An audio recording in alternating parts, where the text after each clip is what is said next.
What's up, you guys? My name is Dimitri Christie. I'm a real estate investor and broker with the Morton Bradbury Group here in Raleigh, North Carolina. And today I'm going to talk you through the difference between due diligence and earnest money. To begin, I hope to simplify these by the end of this video. Essentially, we're going to start with the offer process and then your aspects of due diligence and earnest money. When you're offering a contract, there are multiple parts that are important.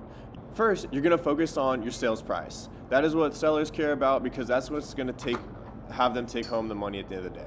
Secondly is going to be your down payment. How much money are you putting down? So, tying into that, you have your due diligence and your earnest money. We'll start with due diligence. Due diligence is going to be a payment that you pay directly to the sellers. It counts towards your down payment and your final purchase price at the end of closing.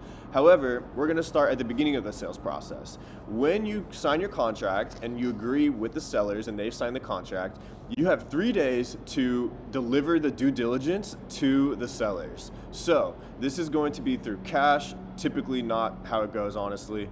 Check, wire transfer, money order, or cashier's check. So this is the amount of money that you're buying your due diligence period, so you can do your inspections. That would be general, radon, WDI, which is your wood destroying insects, and then any additional inspections that come out of that. You can maybe do a structural engineer, roofing, plumbing, electrical, whatever is necessary. Additionally, this is going to be a period of 14 to 21 days where your due diligence is done, not only as far as the property goes of inspections, but also your lending, to make sure your lending, after you're pre-approved and under contract, that your lending can actually be funded.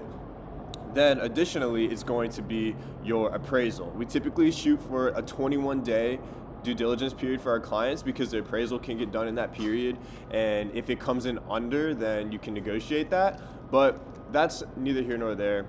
That sometimes is not able to happen. However, you can still negotiate after your due diligence period. So, question, how much is due diligence? Well, you can offer 0.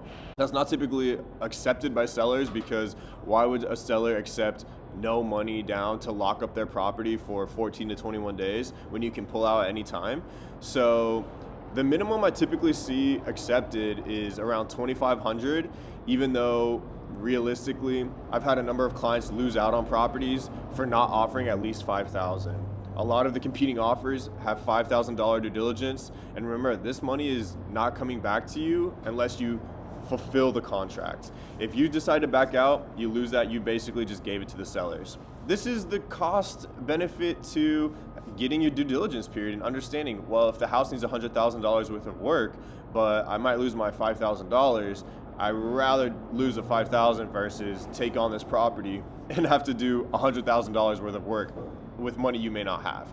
So there's definitely a balance, and the higher your due diligence amount is, the more serious your offer is going to be taken. Sometimes there's a balance of a lower purchase price accepted by sellers because you have a very high due diligence. If you offer $10,000 due diligence and you come down on the contract $10,000, that may be more lucrative to a seller because they know if you back out, they're keeping your $10,000 and they can still sell their property. So there's a balance to it. What I recommend my clients to do is to always offer the maximum you're comfortable with losing, and or depending on how much you want the house, just the maximum to be as competitive as possible to get that home. So it's really a balancing act. Make sure you go to sleep at night okay that either you know you're going to buy the house no matter what, or that you're okay losing that money. It's really tough. I understand. I'm here to walk you through the process and get you as much information as possible throughout the buying process. Hopefully your realtor is as well. However, at the end of the day, it is a risk. This is an investment that you're buying, whether it be for investment purposes or home living purposes. That's just something you want to know. So secondly is going to be your earnest money. Again, both of these deposits add to your down payment. So let's say you have a $10,000 down payment and you put $2,500 in earnest money, $2,500 in due diligence. So then that's going to be your $5,000, and at the closing table, you're only going to owe $5,000 from your down payment left. Make sense? I hope so. So let's say that you have 21 days for your due diligence period, and then on the 22nd day, you decide to pull out of your contract. Well, on that 22nd day, your earnest money will also be at risk. However, if you pull out of your contract on the 20th day, then you will actually lose your due diligence, but you'll get your earnest money back. So that's something to note, that the difference between the due diligence and the earnest money is that the due diligence, again, gets paid directly to the sellers, but the earnest money is held in escrow at the attorney's office in their trust account and is held there until closing or until you back out of the contract, one of the two. If you back out of the contract during due diligence period, you will receive that payment back of your earnest money. But if you back out of your contract after your due diligence period, 22nd, 23rd day, or after that period ends, then that earnest money will also go to the seller. Your earnest money is not considered to be as important because you can actually get it back and it's refundable.